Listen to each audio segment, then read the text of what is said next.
I want to start today by asking you a simple question. When was the last time you felt truly uncomfortable? Not physically uncomfortable, but mentally, emotionally, spiritually uncomfortable. When was the last time you felt that knot in your stomach, that voice in your head saying, this is too hard? Or maybe I should just go back to what I know. If you're being honest with yourself, it might have been this morning, it might have been yesterday, it might be happening right now as you consider a decision you need to make, a conversation you need to have, or a goal you afraid to pursue. Today, I want to talk to you about something that might initially sound harsh, even confrontational, but I promise you, by the end of our time together, you'll understand why these words might be the most liberating thing you hear all year. Comfort is your enemy. Now, before you think I'm suggesting you should live in perpetual misery or seek out suffering for its own sake, let me be clear. I'm not talking about eliminating all comfort from your life. I'm not suggesting you sleep on a bed of nails or give away everything you own. What I'm talking about is something much more nuanced and infinitely more powerful. I'm talking about recognizing that the comfort zone, that safe little bubble we all create for ourselves, is not a place of peace. It's a prison. And the bars of that prison are made of our own fear, our own resistance to growth, and our own unwillingness to become who we're truly capable of being. Think about every significant moment of growth in your life. Think about when you learned to walk as a child. That wasn't comfortable. You fell down repeatedly. You probably cried. You definitely felt frustrated. But your desire to move, to explore, to grow was stronger than your desire to stay safely on the ground. Think about your first day of school, your first job interview, your first time speaking in public, your first time falling in love. None of these moments were comfortable. They were terrifying. They were uncertain. They were filled with risk. And yet, these are the moments that defined you. These are the moments that shaped who you are today. The greatest paradox of human existence is this: we desperately want to grow, to improve, to become better versions of ourselves.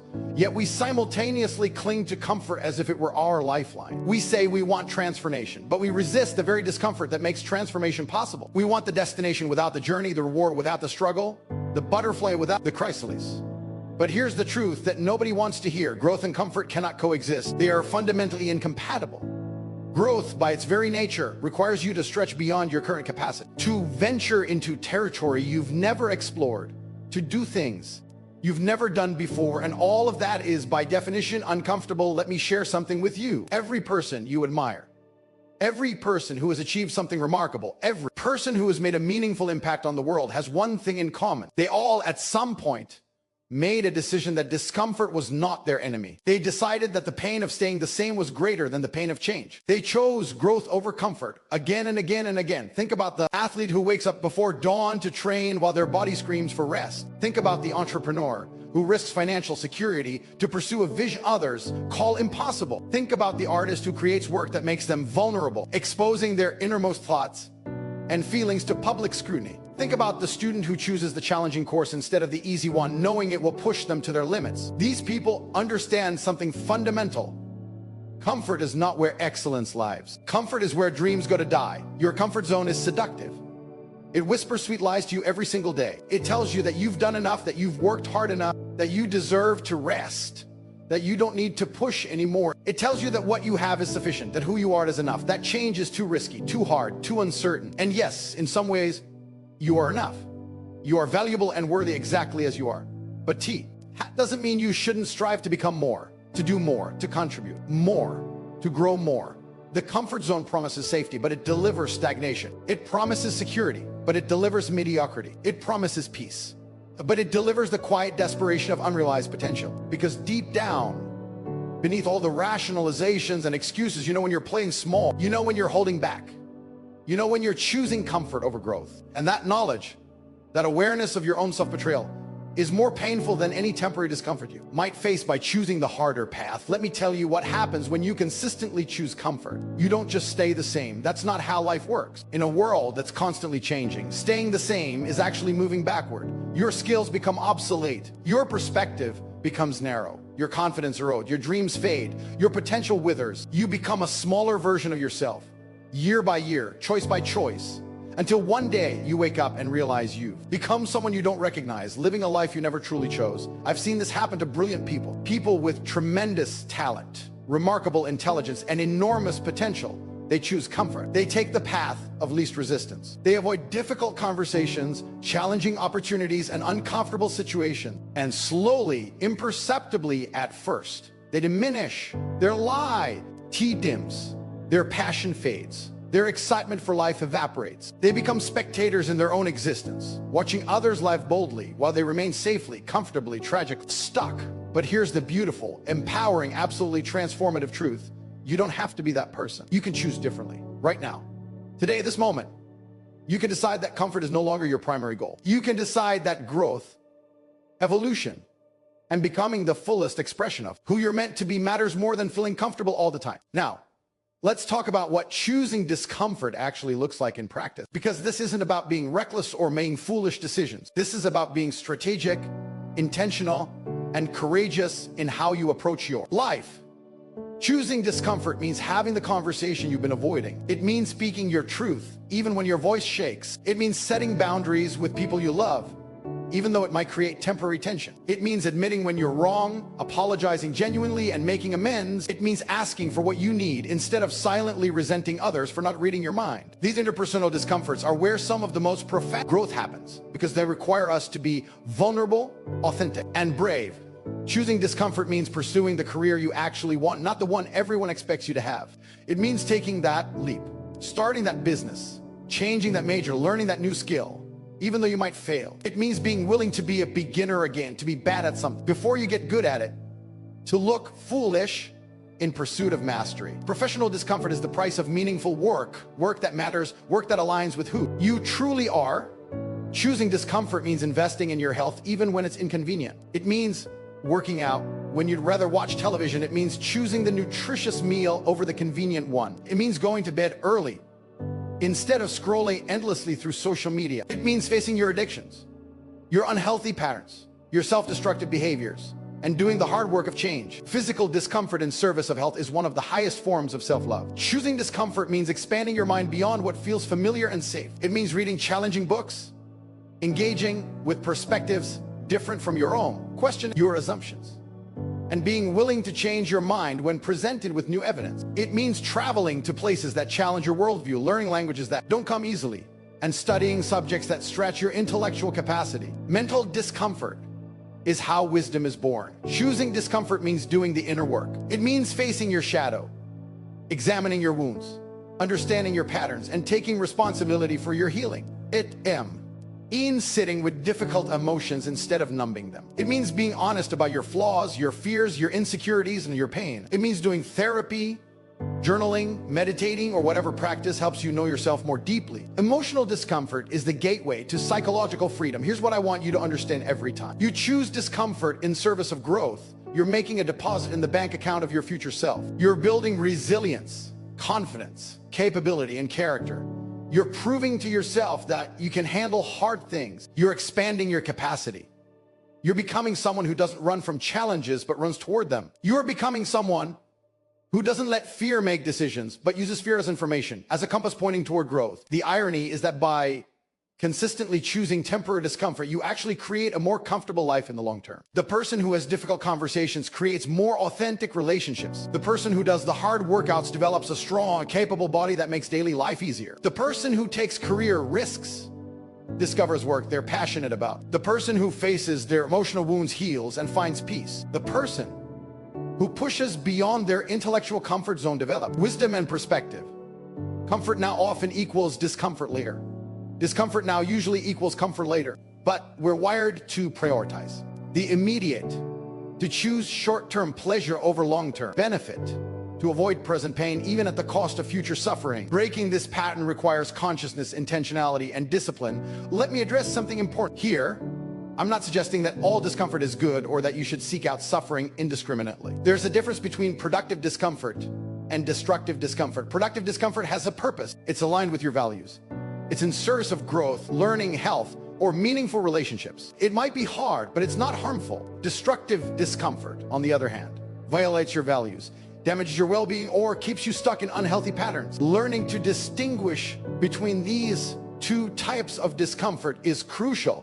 The discomfort of public speaking, When you're building communication skills is productive. The discomfort of staying in a toxic relationship because leaving is scary is destructive. The discomfort of saving money instead of spending impulsively is productive. The discomfort of working yourself to exhaustion because you think your worth depends on achievement is destructive. Discomfort of honest self-reflection is productive. The discomfort of constant self-criticism is destructive. Part of growing through discomfort is developing the wisdom to know which discomforts to embrace and which to eliminate from your life. It's about being strategic, not just randomly seeking hard things. Every challenge you undertake should have a purpose, should align with who you want to become, should serve your growth in some meaningful way.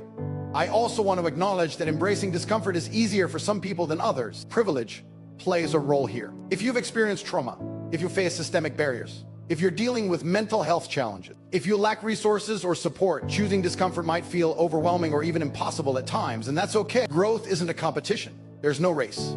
You don't have to prove anything to anyone. The invitation is simply to do what you can, when you can, from where you are, with what you have. For some people, the most uncomfortable thing they can do is rest, is set boundaries, is say no, is prioritize their well-being over others' expectations. If that's you, then that's your growth edge. That's where your discomfort lies. Embrace it. For others, the uncomfortable thing is pushing harder, doing more, challenging themselves beyond current limits. Know yourself. Know what growth looks like for you specifically, not what it looks like for someone else. Here's a practical framework for working with discomfort. Start small. You don't have to revolutionize your entire life tomorrow. You don't have to make massive, dramatic changes all at once. In fact, that approach usually backfires, leading to overwhelm, burnout, and retreat back to the comfort zone. Instead, identify one area of your life where you know you've been choosing comfort over growth, just one, and commit to taking one small action in that area that feels uncomfortable but purposeful. Maybe it's having a 5-minute conversation you've been avoiding. Maybe it's spending 10 minutes on a project you've been procrastinating on. Maybe it's saying no to one obligation that doesn't serve you. Maybe it's trying one new food, reading one chapter of a challenging book, or doing one workout. These small acts of discomfort might seem insignificant, but they're not. They're training your nervous system to handle discomfort. They're building your tolerance for uncertainty. They're creating momentum. They're proving to yourself that you can do hard things. Once you've built some confidence with small discomforts, you can gradually increase the challenge. It's like weight training. You don't start by lifting the heaviest weight in the gym. You start with what you can handle, and you progressively overload, adding weight as you get stronger. The same principle applies to psychological, emotional, and intellectual growth. You build your discomfort tolerance gradually, systematically, sustainably. Another crucial element is support. You don't have to embrace discomfort alone. In fact, you shouldn't.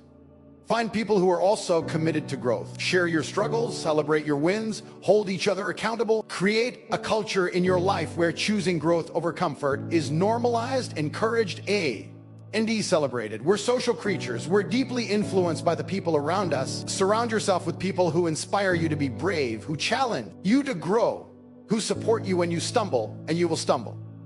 This is important to understand. Choosing discomfort doesn't mean you'll succeed at everything you try. In fact, you'll probably fail more often when you're pushing beyond your comfort zone because you're attempting things you haven't mastered yet. But here's the reframe. Failure isn't the opposite of success.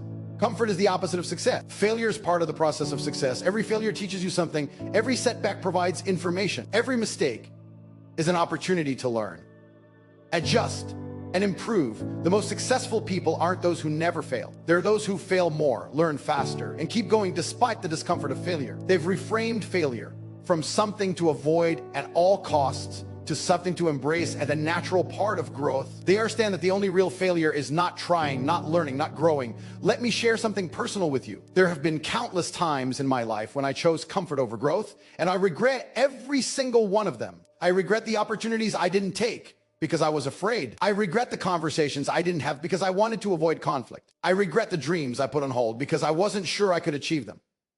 I regret the iron ships I stayed in too long because leaving was uncomfortable. I regret the times I played small to make others comfortable. These regrets, these moments of choosing comfort, taught me something invaluable. Pain of regret is far worse than the pain of temporary discomfort. On the other hand, every significant achievement in my life, every meaningful relationship, every moment of pride, every breakthrough, every transformation came from choosing discomfort. They came from doing the thing that scared me, from having the hard conversation, from taking the risk, from being vulnerable, from pushing beyond what I thought was possible. Not one of my proudest moments came from staying comfortable. So I'm asking you today, what is comfort costing you? What dreams are dying in your comfort zone? What relationships are deteriorating because you won't have uncomfortable conversation? What potential is withering because you won't take uncomfortable risks? What version of yourself are you preventing from emerging because you won't do uncomfortable inner work? These aren't rhetorical questions. I genuinely want you to think about them. Get quiet, get honest, look at your life with clear eyes. Where are you playing it safe? Where are you settling? Where are you holding back? Where are you letting fear masquerade as comfort? And make your decisions for you. And then ask yourself, what would I do if comfort wasn't my primary goal? What would I pursue? What would I say? What would I create? What would I attempt? Who would I become? Let those questions stir something in you. Let them wake up the part of you that knows you're capable of more. Let them ignite the courage that's always been there, waiting for you to access it. Here's the truth. You're going to experience discomfort in life no matter what. You can experience the discomfort of growth, or you can experience the discomfort of regret. You can experience the discomfort of discipline, or you can experience the discomfort of disappointment. You can experience the discomfort of hard conversations, or you can experience the discomfort of resentful silence. You can experience the discomfort of risk, or you can experience the discomfort of wondering what might have been. You're going to be uncomfortable either way. The question is, which discomfort will you choose? I'm inviting you to choose the discomfort that leads somewhere, that builds something, that creates something, that transforms something. I'm inviting you to choose the discomfort that has a purpose, that aligns with your values, that serves your growth. I'm inviting you to see comfort not as your goal, but as something to visit occasionally, not somewhere to live permanently. Imagine your life 5 years from now. If you consistently choose growth over comfort, imagine the skills you'll have developed, the confidence you'll have built, the relationship you'll have deepened, the goals you'll have achieved, the person you'll have become. Now imagine your life 5 years from now, if you consistently choose comfort over growth. Be honest about what that looks like. Feel the difference between those two futures. Let that feeling motivate you. You have one life, one precious, finite, miraculous life. And you can spend it in the comfort zone where everything is familiar, predictable, and safe, but also where nothing ever real changes, where you never discover what you're truly capable of, where your potential remains theoretical rather than realized. Or you can spend it in the growth zone, where things are uncertain, challenging, and sometimes scary, but also where transformation happens, where you discover strengths you didn't know you had, where you become the person you were always meant to be. The choice is yours. It's always been yours. Nobody can make it for you. And here's the beautiful part. You don't have to make it once and have it be perfect forever. You make this choice every single day, moment by moment, decision by decision. Every time you face a choice between comfort and growth, you have an opportunity to recommit, to choose differently, to take one more step toward the life you actually want, rather than the life you've settled for. So today, right now, I'm challenging you. I'm challenging you to identify one area where you've been choosing comfort over growth, just one. And I'm challenging you to take one uncomfortable action in that area today, not tomorrow, not next week, not when you feel ready, because here's a secret. You'll never feel fully ready. Readiness is a myth we tell ourselves to justify staying comfortable. Courage isn't the absence of fear. It's action in the presence of fear. It's doing the thing despite the discomfort, not waiting for the discomfort to disappear. And here's what I want you to know. You can handle it. Whatever that uncomfortable thing is that you need to do, you can handle it. You're stronger than you think. You're more resilient than you know. You're more capable than you believe. The evidence is already there if you look at your life. You've handled hard things before, you've survived challenges, you've grown through difficulty, you've done uncomfortable things and lived to tell about it. This will be no different. Yes, it will be uncomfortable. Yes, it might be scary. Yes, you might fail. Yes, people might judge you. Yes, it might not work out exactly as you planned, but you'll survive it. You'll learn from it. You'll grow through it. And on the other side of that discomfort, you'll be different, stronger, wiser, more confident, more capable, more yourself. Comfort is your enemy, not because comfort itself is bad, but because prioritizing comfort above all else prevents you from becoming who you're meant to be. It keeps you small when you were made for expansion. It keeps you silent when you have something important to say. It keeps you still when you were built for motion. It keeps you safe when you were designed for adventure. So let comf or be something you experience, not something you worship. Let it be a place you visit to rest and recover, not a fortress you hide behind. Let it be a reward you occasionally enjoy, not a prison you never leave. And let discomfort be your teacher, your trainer, your guide into the fullest expression of who you can become. The world doesn't need more comfortable people. It needs more courageous people, more people willing to grow, to change, to evolve, to push beyond current limitation, more people willing to have hard conversations, take meaningful risks, and do uncomfortable inner work. More people choosing purpose over pleasure, growth over ease, significance over safety. Will you be one of those people? Will you look back on this moment as the time you decided that comfort was no longer enough? Will you choose to embrace discomfort as the price of admission to the life you truly want? I believe you will. I believe you can. I believe something in you knows this is true, knows that you're capable of more, knows that staying comfortable is no longer an option if you want to live fully, love deeply, and contribute meaningfully. So go, do the uncomfortable thing, have the conversation, take the risk, make the change, start the project, set the boundary, face the fear, embrace the growth, and watch as your life transforms in ways you never imagined possible. Comfort is your enemy, but discomfort is your ally, your teacher, and your pathway to becoming everything you were to be. Choose wisely, choose courageously, choose growth.